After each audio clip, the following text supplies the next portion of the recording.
Good morning, Madam Anne. Morning, sir. Welcome, and please have a seat. Thank you, thank you, thank you.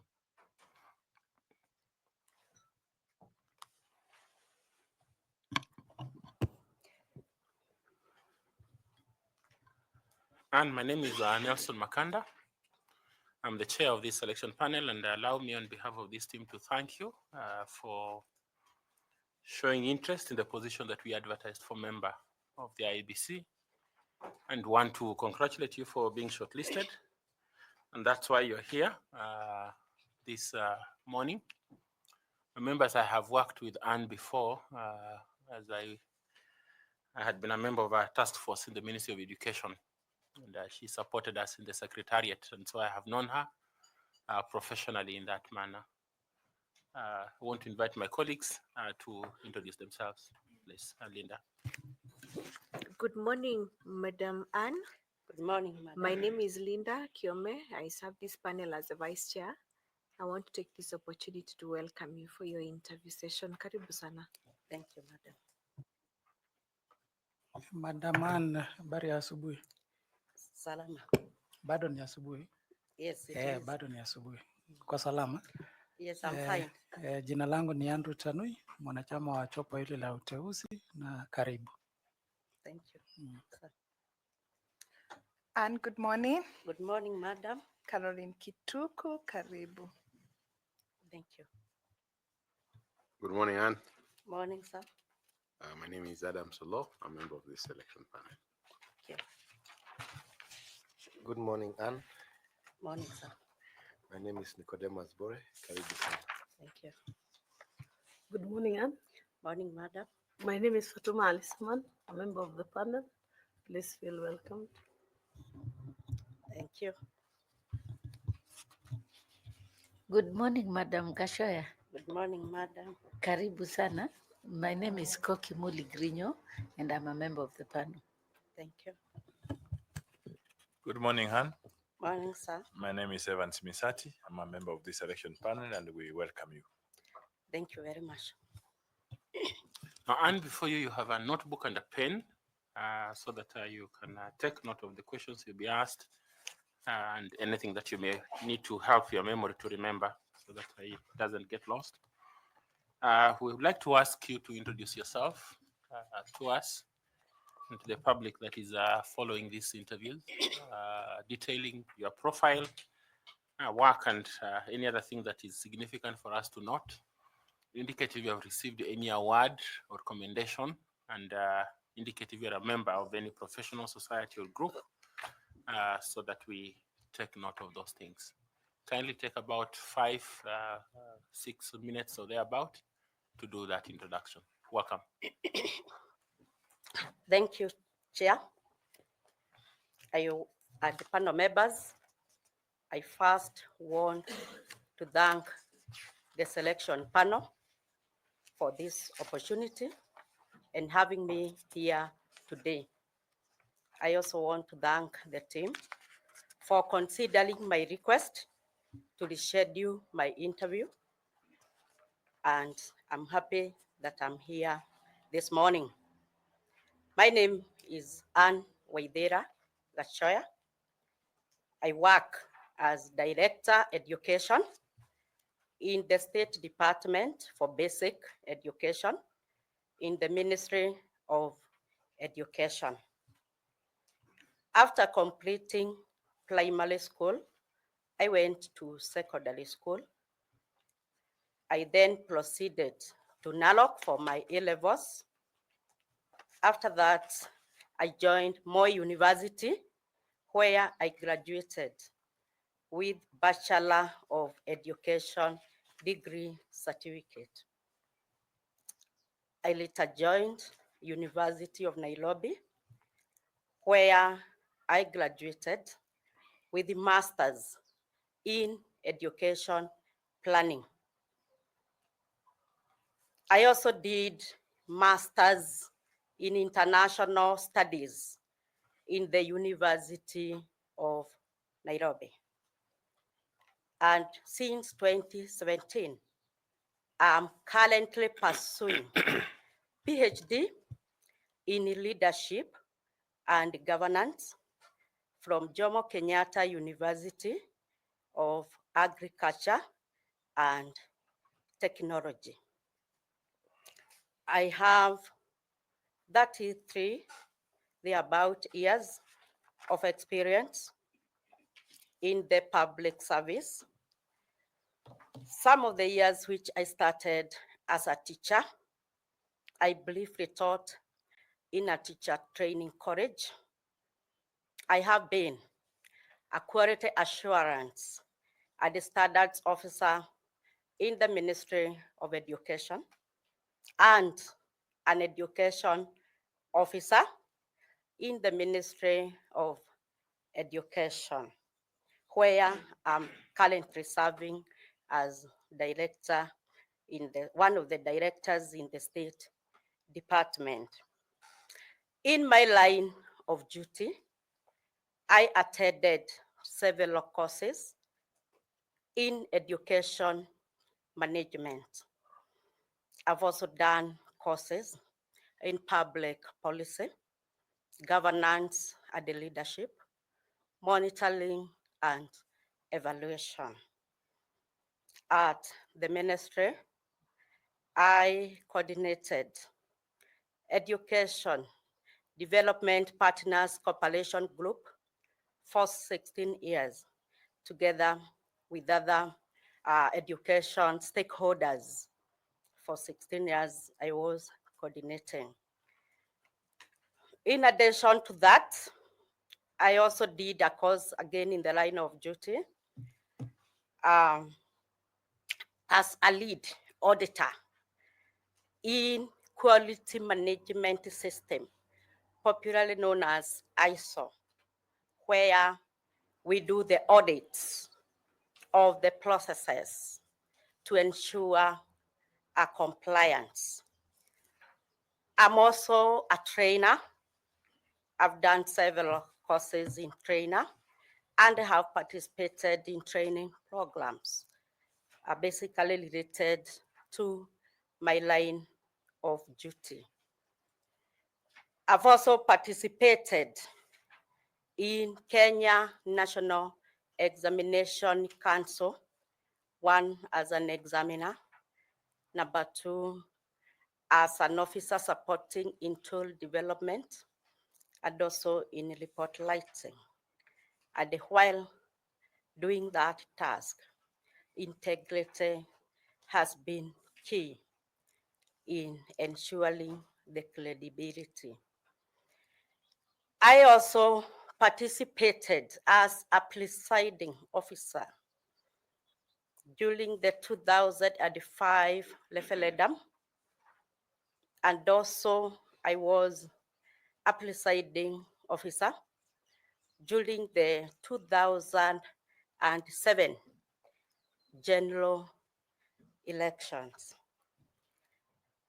At the Ministry of Education, I can say for over 16 years, when I was coordinating policies, we managed to do over 15 policies during that time to guide implementation of education programs and plans.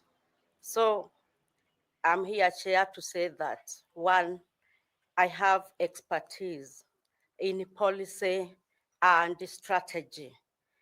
I was instrumental, for example, since 2013 in developing the Ministry of Education Strategic Plan 2013-2017, 2018-2022, and the current one, 2023-2027. In addition to that, during the COVID-19 period, when schools had been closed, I managed to support the task force at the secretariat and was instrumental in coming up with relevant documents like the protocol that enabled safe reopening of schools. I also participated in developing the emergency response plan, which continues to guide education in preparing for any disaster and any eventuality. With respect to awards, I have awards in ensuring that we are doing the ISO compliance as a ministry, because being an auditor myself, a lead auditor, I support so much in developing the documents that are required and even in guiding the other departments to ensure the compliance. I have also been in charge of performance management at the directorate level, where we look at the tools, performance contracting, the ISO itself, the staff performance, appraisal, and all that. Sir, given that background, I believe I can contribute immensely to IEBC achieving its mandate of ensuring a credible elections. In my line of duty, just to summarize, my career is rooted in ensuring access, because we talk about access to quality education, inclusive education, equity, equality, all those aspects, which are very key, and those are the things we do on our day-to-day basis. In my line of duty, also, I'm able to meet with several stakeholders with divergent views who come to the ministry seeking a clarification or any guidance.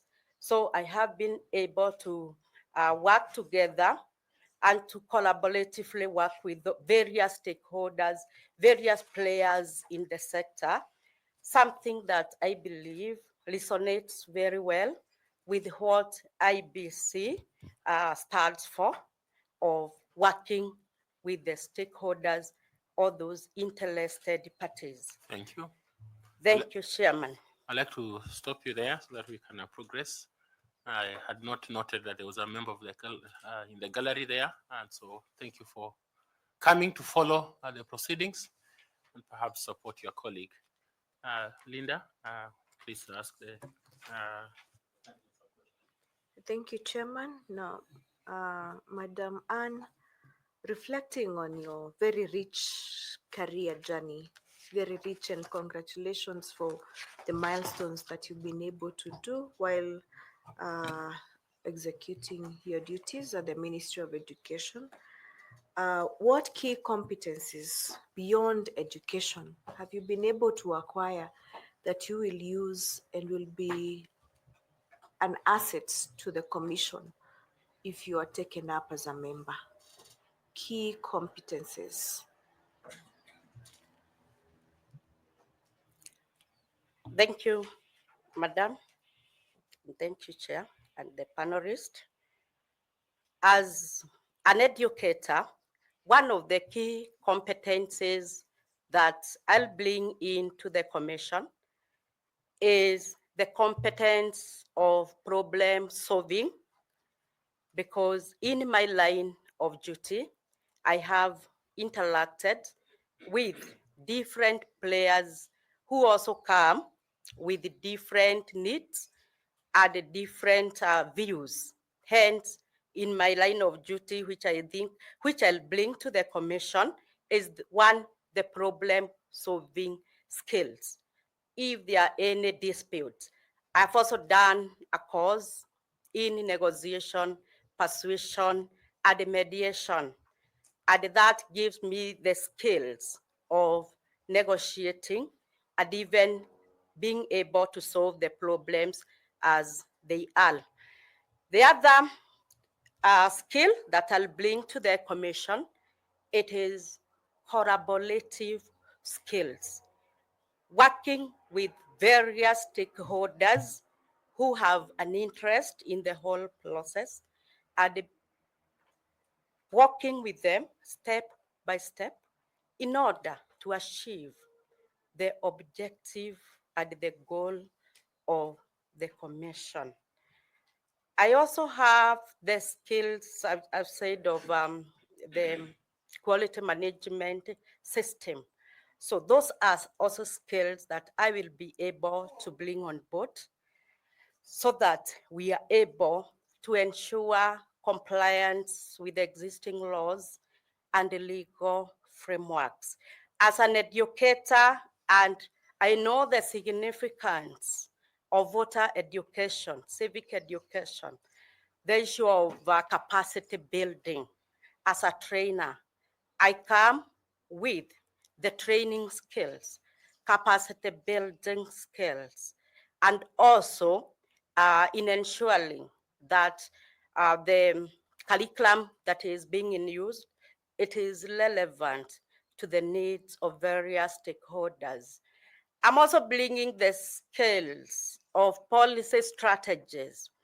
I know the work of the commissioners is to give strategic direction and the policy formulation. As far as that area is concerned, I have sound knowledge. I also bring on board, I've done several courses in monitoring and evaluation, including those audits as in the ISO. I know to have credible process, monitoring need to be done, audits need to be done, and those are skills that I also bring to the commission. I also bring to the commission adaptability to the changes, the issue of innovativeness, creativity, because you need to become innovative so that you are also in line with the emerging threats in order to remain relevant and to ensure that fair, credible, verifiable elections are done. The listening skills as a teacher and as an officer, those are skills that are very key because as a commissioner, you need to listen to the various stakeholders. More so, with divergent views, you need to listen and communicate to them effectively. You need also to communicate even to the general public. Clarity of thought, clarity of ideas, so that all of them get to understand that the work that is being done, it is for all of us, and each one of us has part to contribute. In ISO, we say it's a system, and that's why we say it's an electoral system which has different parts, and each part has also to understand the role that they are playing to ensure effective and delivery of the mandate of the commission. So with the communication aspect and also the training, I bring on board that. I also bring on board that wide experience in the public service of 33 years. And also in terms of integrity, I was a member of Corruption Prevention Committee. I am myself a trained quality assurance integrity officer. So my background and what I know is about upholding the integrity and the credibility of whatever I am undertaking. Thank you. Thank you. Thank you so much, Madam Anne. That is quite an experience of 33 years, and I wish you all the very best in your interview. Thank you, Chairman. Thank you, Madam. Thank you. Now, Anna, I would like to ask Caroline Kituku to also ask you some questions. Carol, please. Thank you, Chair. And yes, Madam. The Constitution at Article 10 recognizes the values of inclusiveness, equality, human rights, discrimination, and protection of the marginalized. How does the IEBC in its work ensure the realization of these principles?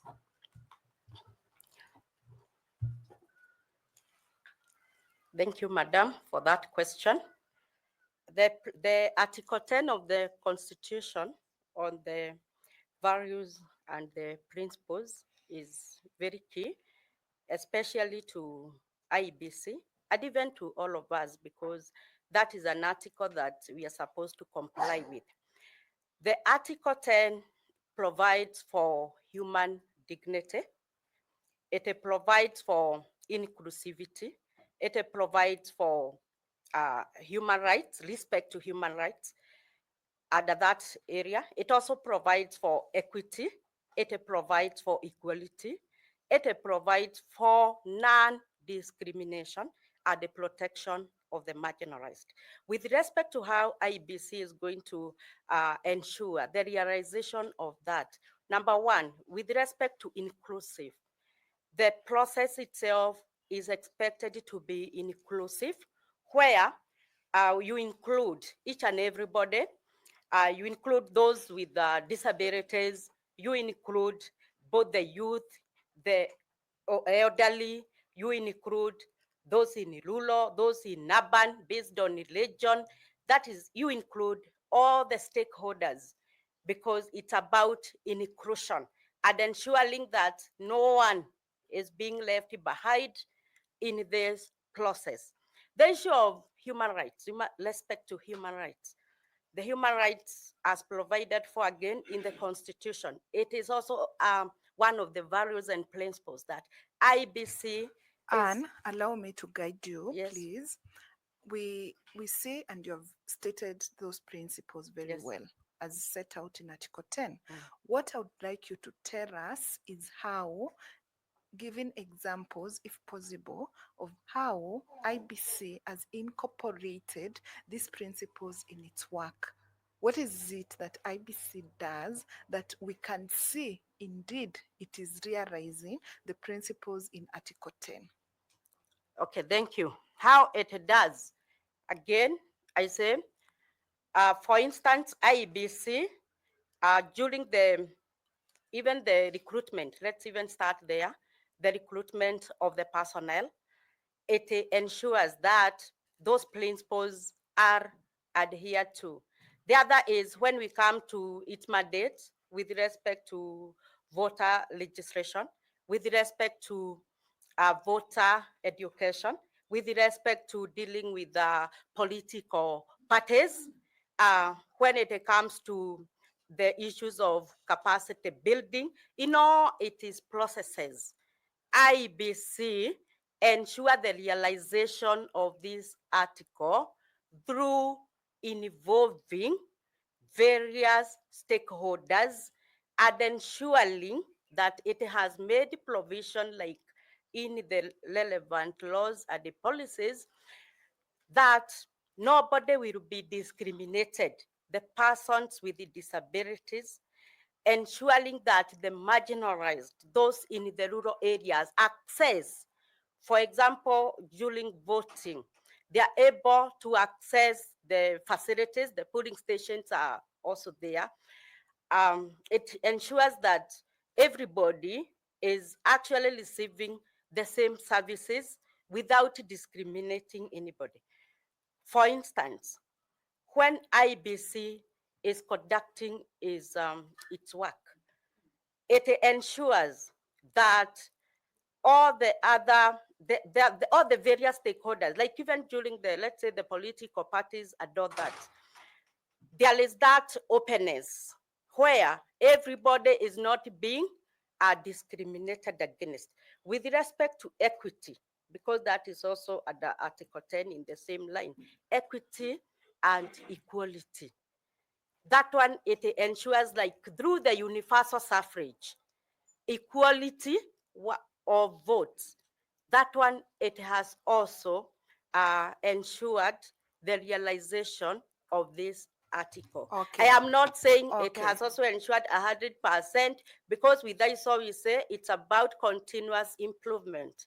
So whatever is, it's about continuous improvement and making sure we realize total inclusivity, we realize total equity, So we thank realize you, total Anne, for that. inequality. Thank you for that. Let's quickly, in less than a minute, if you could, specifically, how does the IBC ensure the realization of the two-thirds gender rule?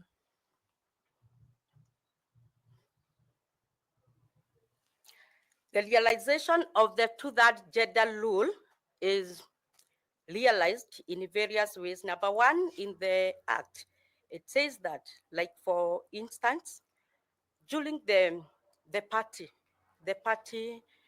elections, and even those who are later appointed or nominated to join Parliament, to join National Assembly and also the Senate, it ensures that the two-thirds gender rule is actually achieved. For example, when the Constitution provides that we are supposed to have, let's say, the persons with the disability, two are nominated, one is a male, the other one is a female.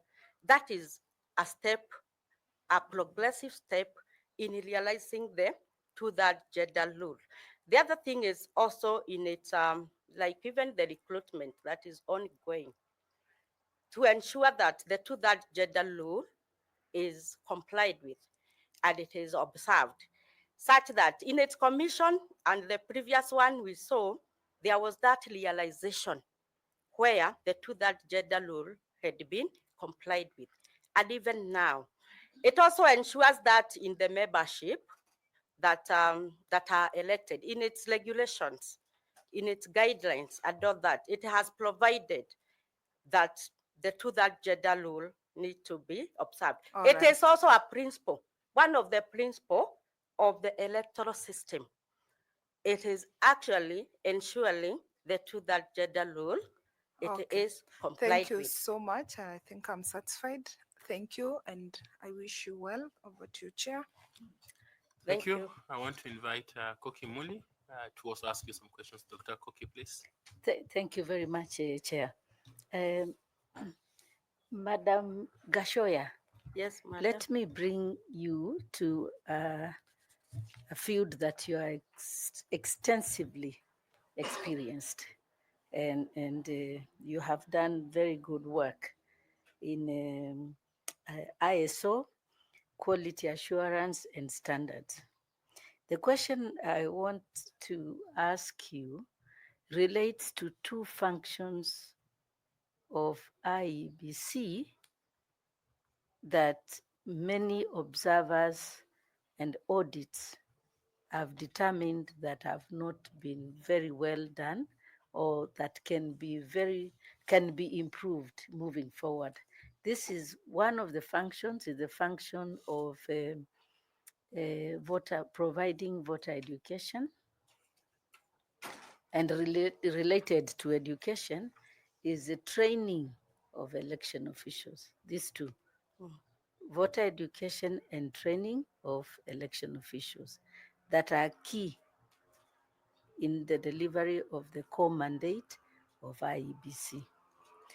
Now, should you be nominated to be a member of IEBC, please tell this panel how or what can be done, or how these two functions can be made, being the core or cornerstone of IEBC's work, how they can be effective, efficient, and sustainable, so that we will never have problems with voter education, and we'll never have problems with inadequately trained election officials. This is your area. Just tell us how and what can be done. Thank you, Chair. Thank you.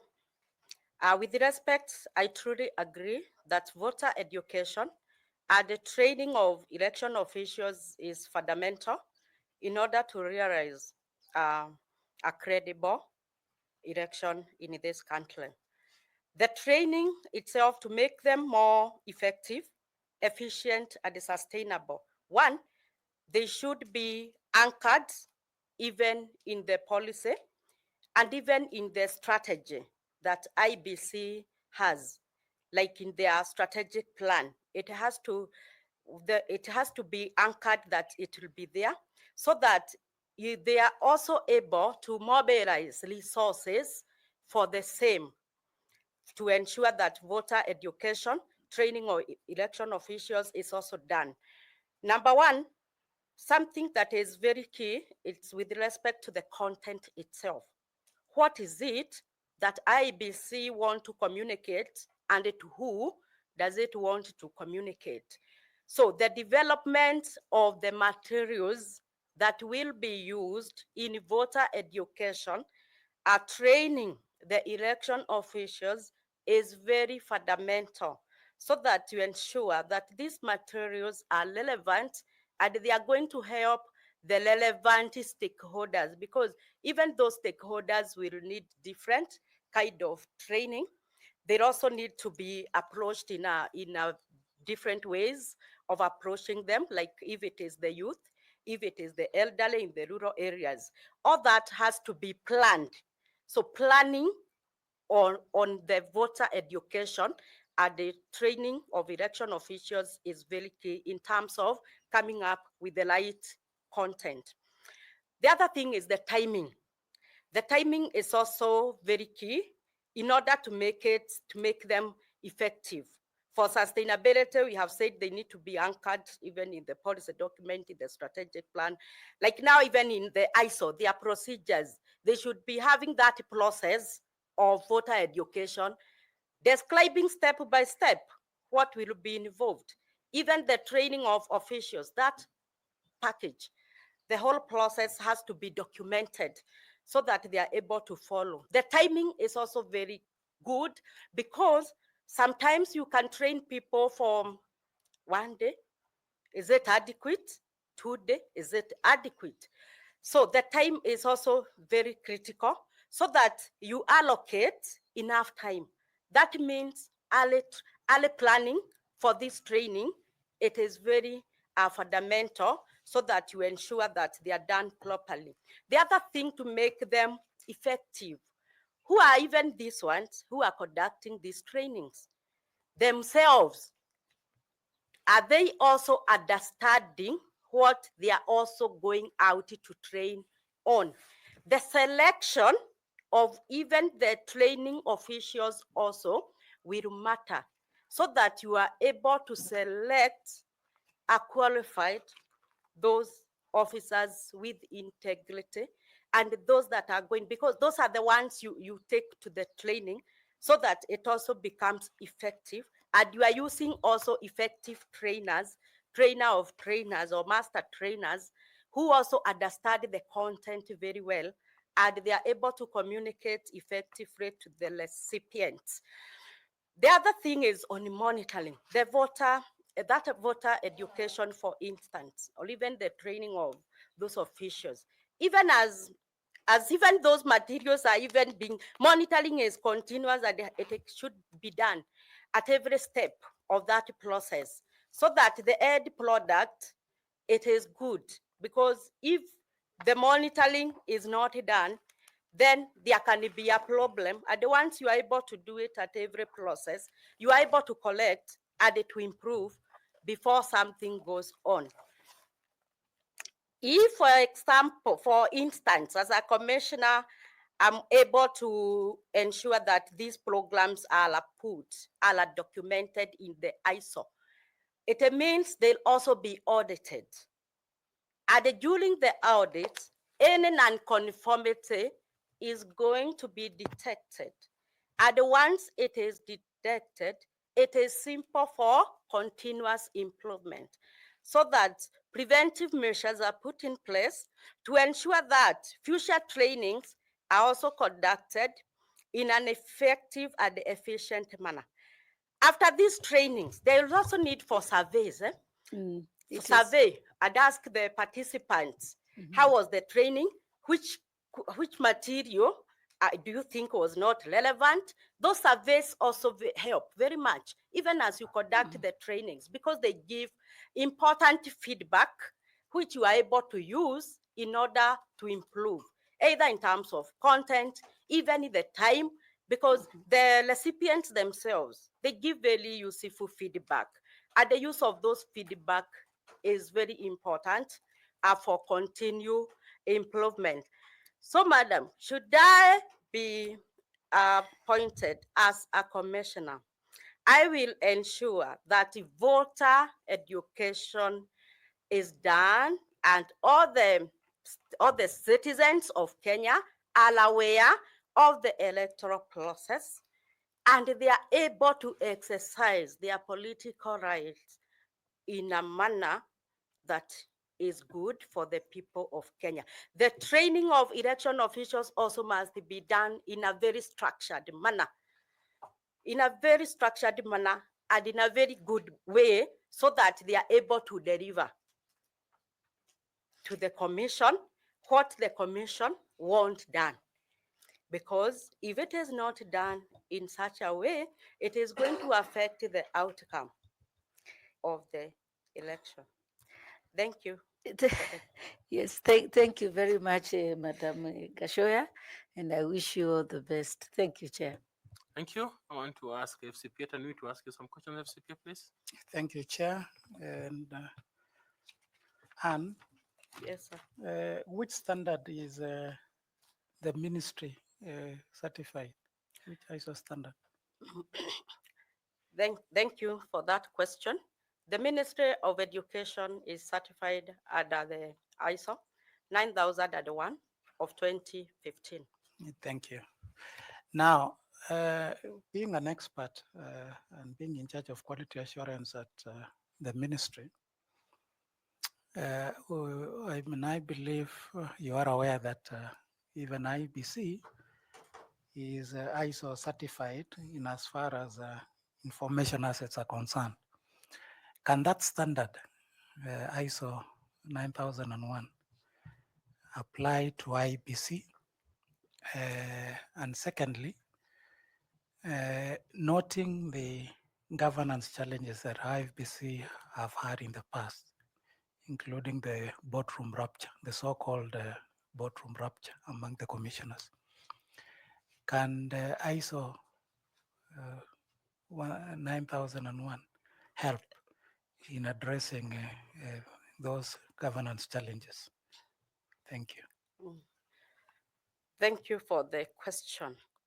ISO 9001 of 2015, it's on the quality. It is on delivery of the services. It is on customer satisfaction. It is on focusing on leadership, making informed decision and effective communication among all others. Number one, I want to say that the ISO 9001 of 2015 is very much applicable to IEBC processes because IEBC, it is dealing with the stakeholders, the citizens. It's customers. The customers, you see that it is on the delivery of services and improving the processes, improving the system. At IEBC itself, we talk of an electoral system. It is a system in itself. So this ISO is very much applicable because you find IEBC has different processes. Like it has the voter legislation. That is a process on itself, for just an example. The other process can be, for instance, the delimitation of the boundary. That is a process. So it fits in this ISO of 2015 because it will just be documented. How are you doing this? How are you even registering the voters? How are you tallying when it comes to counting, tallying, transmitting this result? How are you doing this? How are you doing the capacity building? How are you? So that is about ISO 2015. It's about documenting every other stage of the work that you are doing. And once you document that, the auditor now comes to check, are you complying with the standards? Are you like in communication? Also with the resolution of public complaints. It is an aspect in the ISO 9001 of 2015, resolution of public complaints, communication. At IEBC, it actually deals with communication a lot. It deals with dispute resolution. So IEBC will simply be able to document all those processes, are the ones documented and complied with, because you are also complying with the existing legal frameworks like the Constitution, the various acts. You are complying with all those, and as you develop your procedures, you are taking into consideration that. So With can I respect to the question on Yeah. governance, Yes, yes, I want you to go there. yes, thank you, sir. Mm. With respect to question on the governance, number one, it will also be helping because of effective communication. Why sometimes you find internal governance issue, it is because of a lapse in terms of communication, and where people are not working as a team. With ISO 9001 of 2015, it emphasizes on the teamwork, team spirit, because it's a system, and everybody is having a part to play. So everybody must therefore know what is my role. It also emphasizes on clarity of roles and the responsibility, where everybody in the system must understand, this is my role, this is my responsibility. And it also requires you communicate the same, effective communication of the same. So with the issue of governance and what happened in the disagreements and all that, if these things were being complied with, that would also have been averted, because it also provides for how you deal with those internal conflicts. Internal mechanisms are established and they are put in place, and everybody is able to understand their role clearly, because sometimes disagreements come when they are conflicting roles and when people are not clear on what are they supposed to do. But once you are able to address that, you are able to eliminate or even reduce any unfortunate thing that might occur. Working as a team and encouraging each member of the team helps so much, because everybody now understands the openness also, transparency, maintaining integrity. This ISO 9001, it's about also the integrity, the values, you uphold the values that are going to create a positive impact to the organization. And why it is a good certification, why it's a good system, it is because now everybody also know, if I don't do my part properly, the outcome, I'm going to affect the whole system. If like now I'm a commissioner and I'm not doing the right thing, I'm able to know that me, myself, if I do the bad thing, it is going to be counterproductive in the whole country. And once people realize that, the impact that it can cause, they are now able to play their role effectively. I think that is okay with me. efficiently. I want to wish you well. If you find favor, kindly ensure that IBC becomes ISO 9001, 2015 certified. Thank you. Thank you, Thank Chair. you. Thank you very much. I want to ask Evans Misati to ask you some questions. Evans, please.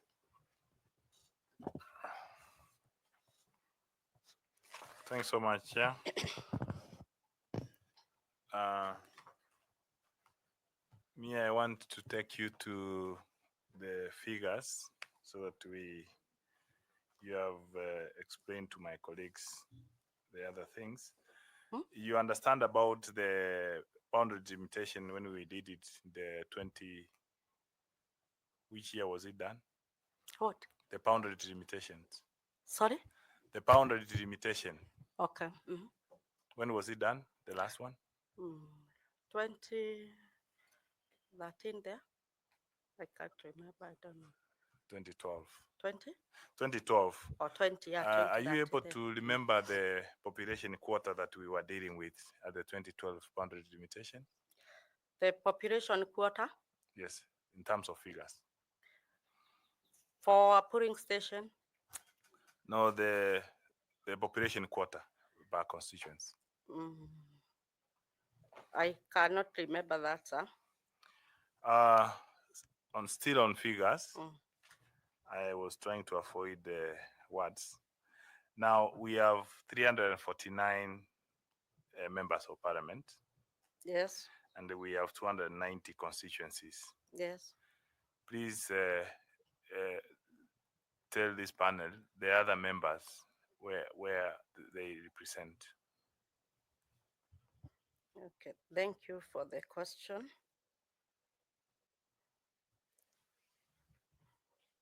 So have that is 3. That's 7.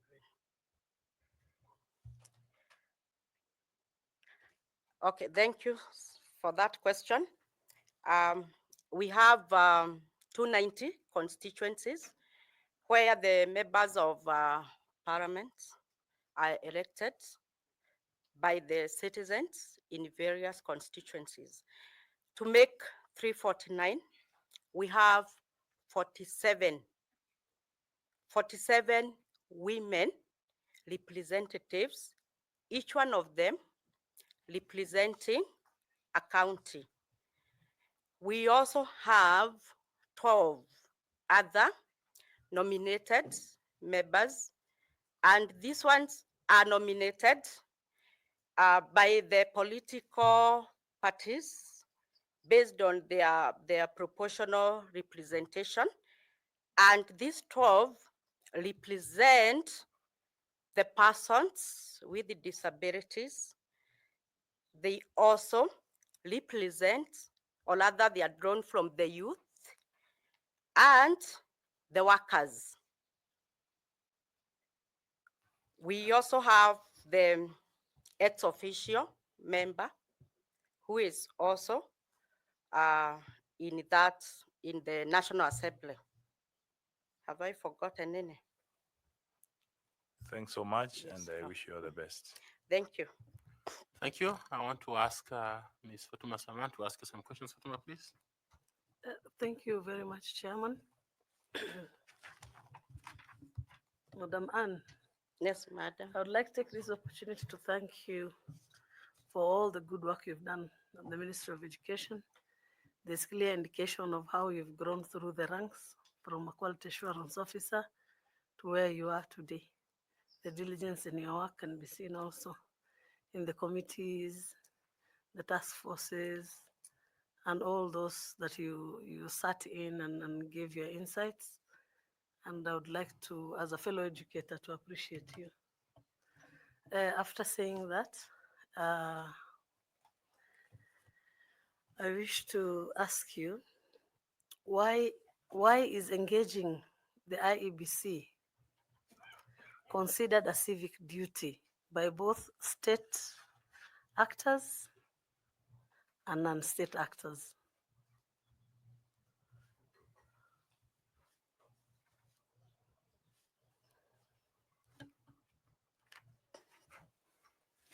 Thank you, Madam, for the question.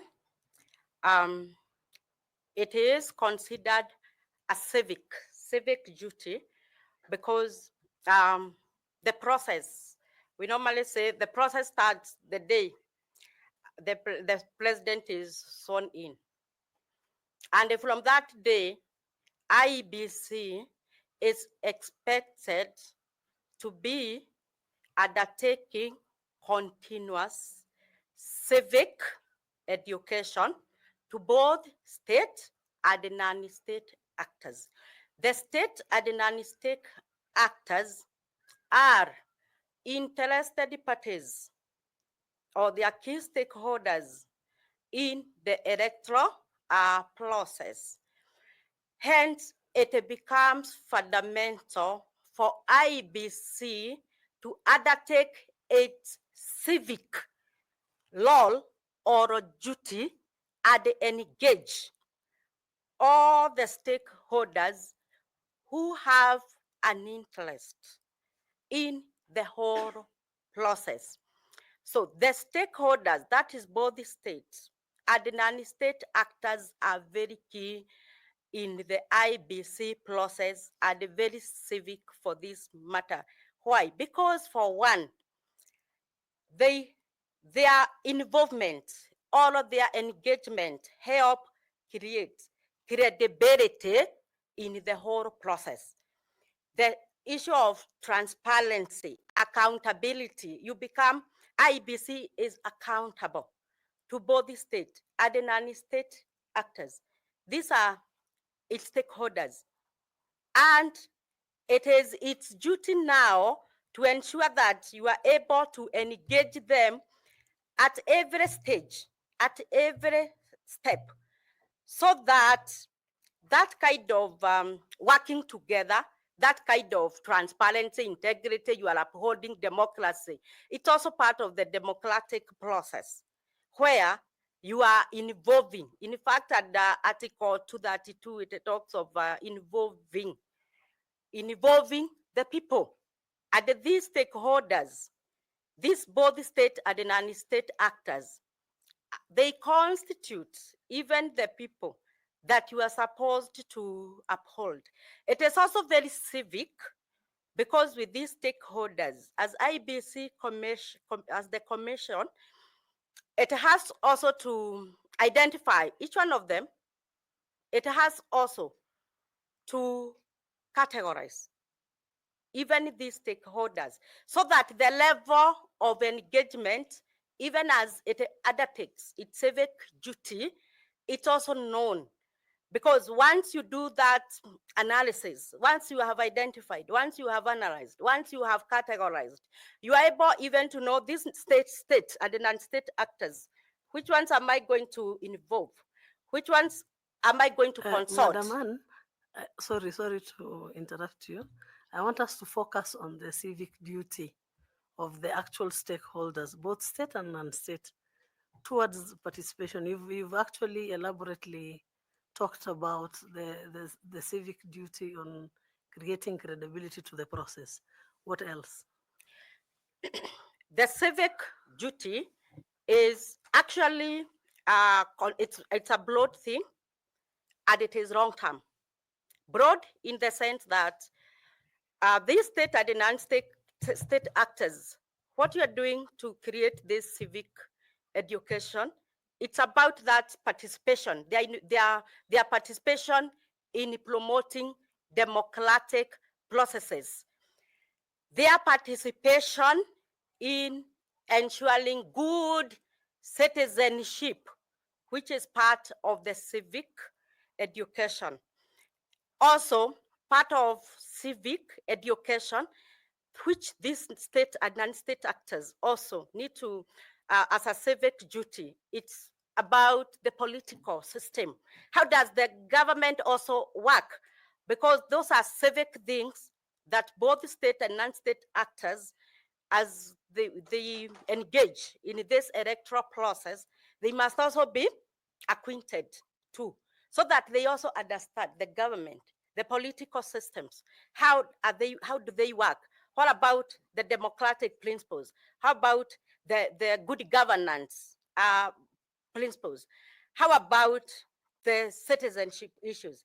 And again, some of these are state, non-state actors. Some of them are foreign, international bodies. So it becomes very civic for IEBC to be able to engage all of them at that level to promote that democratic space and to ensure that there is that credibility, because the key thing is about the credibility, the integrity, maintaining the integrity, the credibility of the whole process. And through that engagement, IEBC is able to deliver in its civic duty. Civic duty is like what you cannot actually miss. You can't miss bring the engaging with these stakeholders. Thank you Thank you. very much, and I wish you well. Back to you, Chair. Please feel free to take water. Thank you. I want to invite Nicodemus Bore to also ask you some questions. Nicodemus, please. Thank you very much. I also want to join my education colleague in congratulating Madam Anne for the work that you're doing in the Ministry of Education and the progresses that you have made in the Ministry of Education to the level of the position of the director. So leadership often requires personal sacrifice for public good. How would you ensure your personal ambition aligns with the national values and the collective good of the Commission?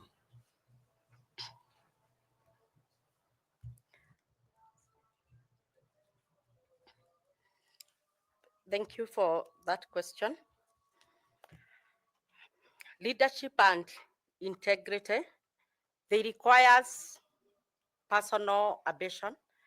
They requires personal willingness, dedication, and commitment.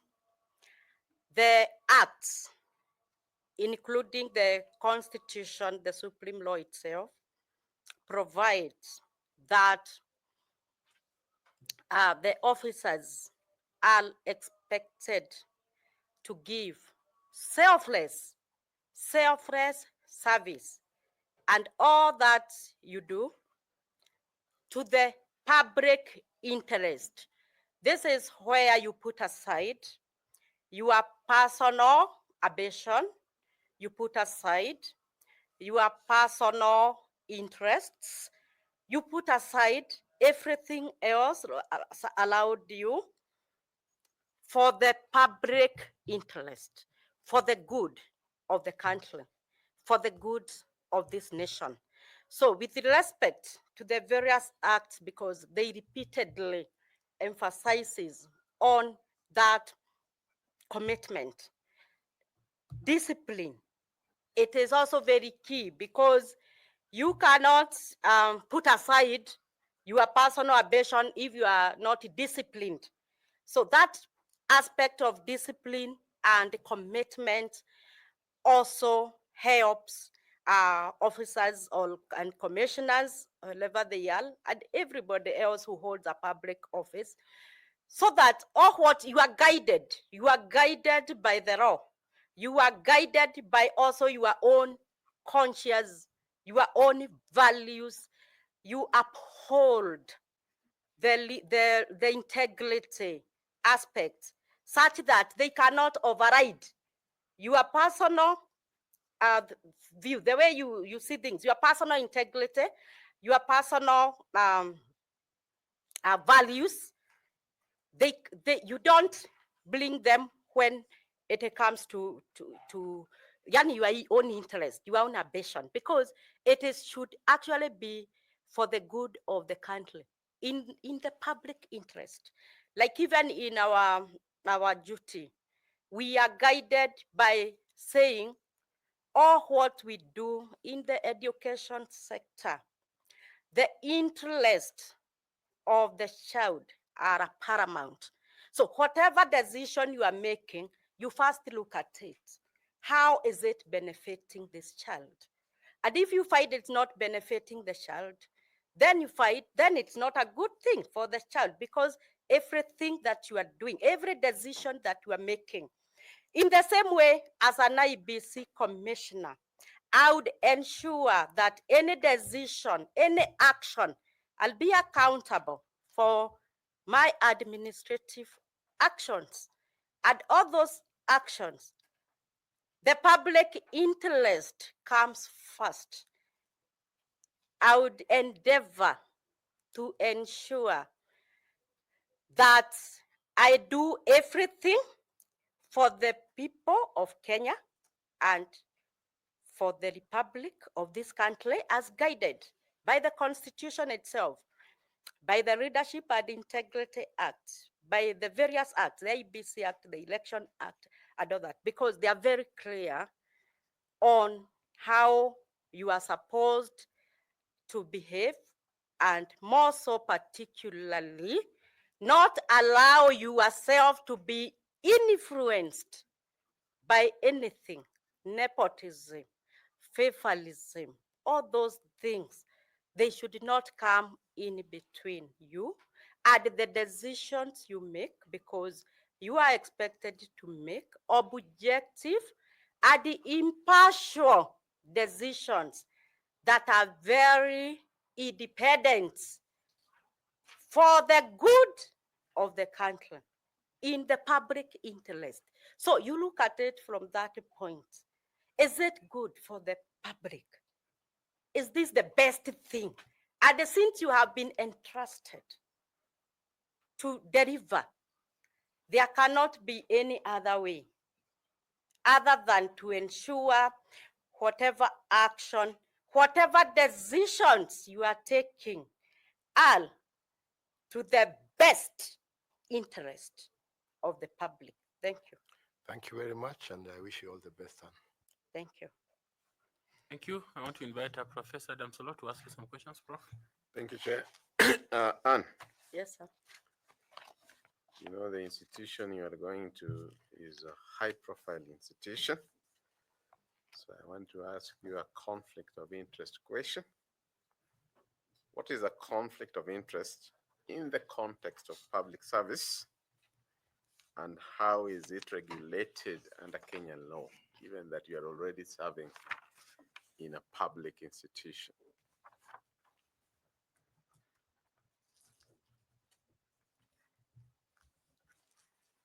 Thank you, Professor, for that question.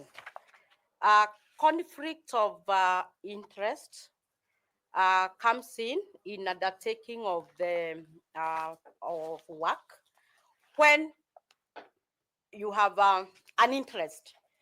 You have an interest in what is going on. For example, if I'm lucky to be a commissioner, and then we are awarding some tenders, procurement of election materials, and there, maybe my brother, my sister, or even myself, I also want to become to supply. Those are conflict of interest. Or for example, when I become a commissioner and we shall be recruiting the election officials, I have my children, I have my relatives, I have those who come from where I come from. All those constitute conflict of interest because I'm an interested party in the work that I am doing. These are regulated in the law. And they are regulated in the sense that if you happen to find yourself in a meeting or in any place where whatever is being discussed, there is that conflict of interest. My daughter has applied, let's say, for that job, I know that, and the members are discussing whom are we going to give this job as a returning officer. The law regulates this way. It provides for declaration. You declare, and we even leave that meeting so that the deliberations that are going to be made, even by the other commissioners or other officers, it is not being influenced by your presence in that meeting, if it is a tender meeting of procuring election material, just to use that as an example. So if I have a relative and he has also applied, I'm supposed to declare, and even I leave that because the law clearly provides on that. And in any case, you should not have conflicting interest. And even the law, again, it's also very clear because for people with high integrity, especially for educators like myself, who have been tested in terms of integrity as examiners, as what?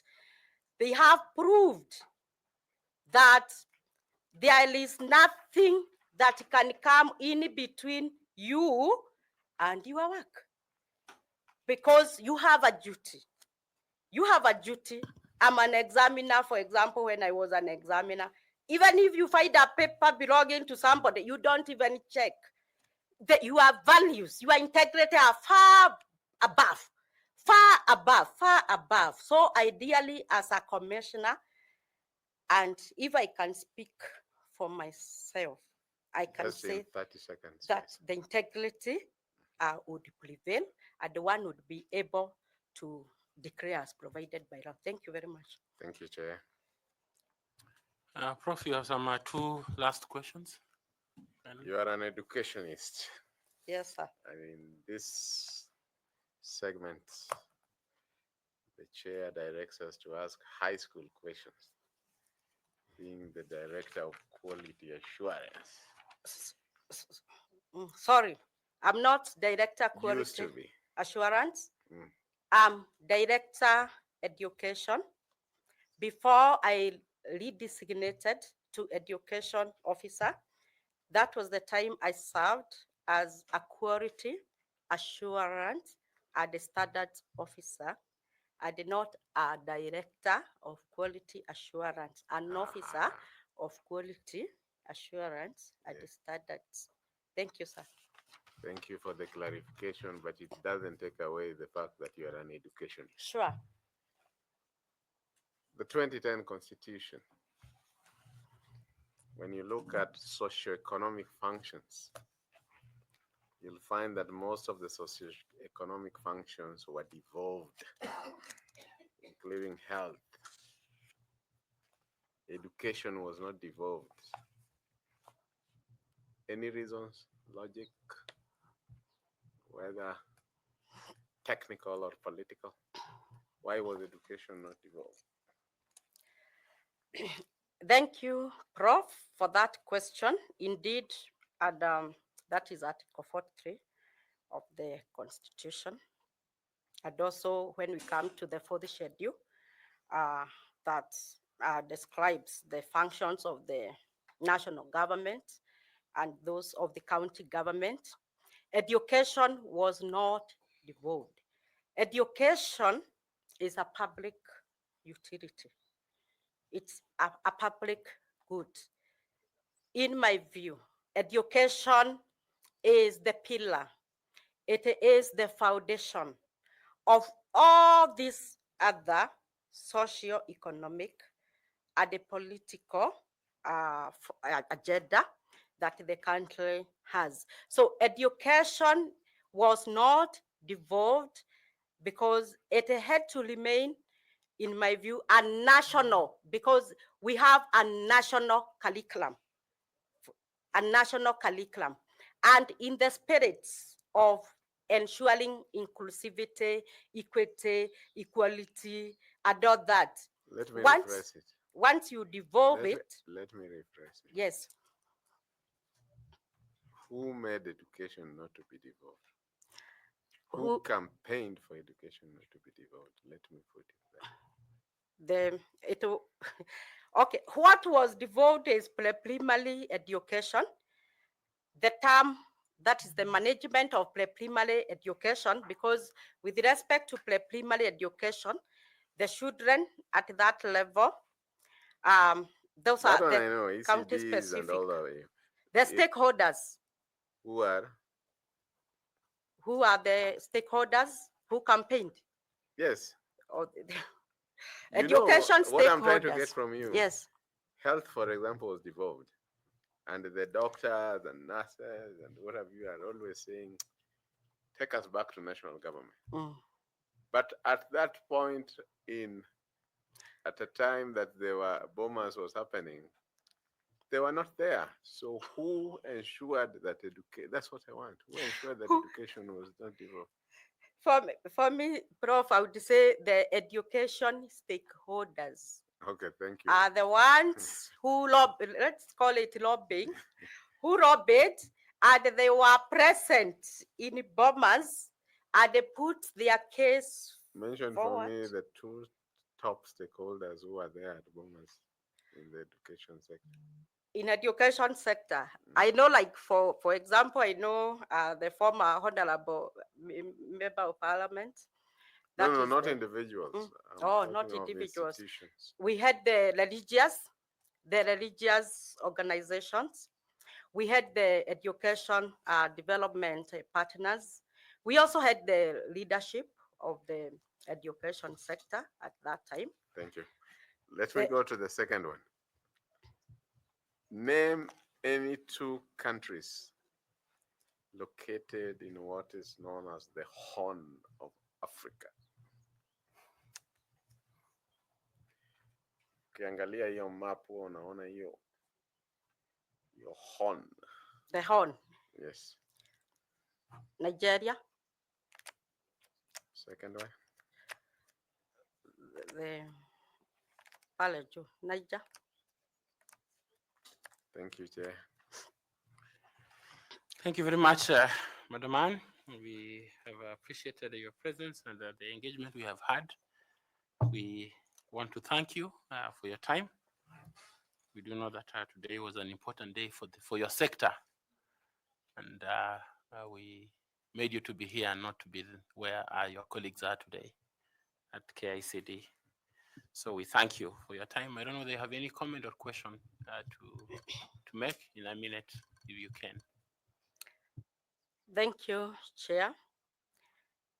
Mine is to thank the panelists this afternoon, I think morning, for having me in this session, and also for taking me through this particular interview. I want to also reiterate and say that this process, I know it's very demanding also on your side, and also requires that high integrity, that high values. And I want to pray that God is going to guide this panel even as it sits down, and ensure whatever the conclusion they make, it is for the interest of the public. It is for the good of the country. I'm also here to say that the Kenyans, as we are, there is that awakening, the masses, everybody. If that democratic space, let's say, has increased, and every other citizen is looking upon this selection panel to give them the election. They are trusting, and they are looking forward to having a commission that is beyond reproach in its conduct of affairs, in order to ensure that IEBC vision and the mandate of conducting credible elections is realized. So mine is just to pray that God will give you guidance, will give you wisdom. And for those of us who will find themselves getting an opportunity to serve, let us serve with dedication. Let us serve with commitment. Let us give that selfless service and that call to duty, which all the other citizens in Kenya will be happy, because through this commission in this country, we must bring to an end post-election violence and the disputes and everything. And that will only be done through ensuring free, fair, credible, transparent elections being done.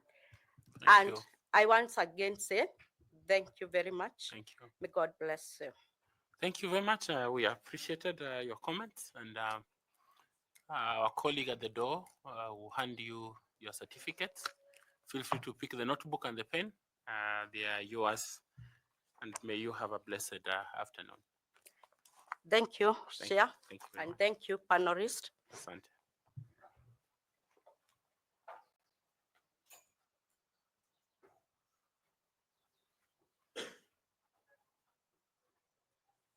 Fatuma, how many minutes do you need to pray? How many minutes do you need for prayer? Oh, this is the longer. So we take the candidate, then you go at 2 o'clock? 1 hour's time. Okay, that's fine. 1 hour's time.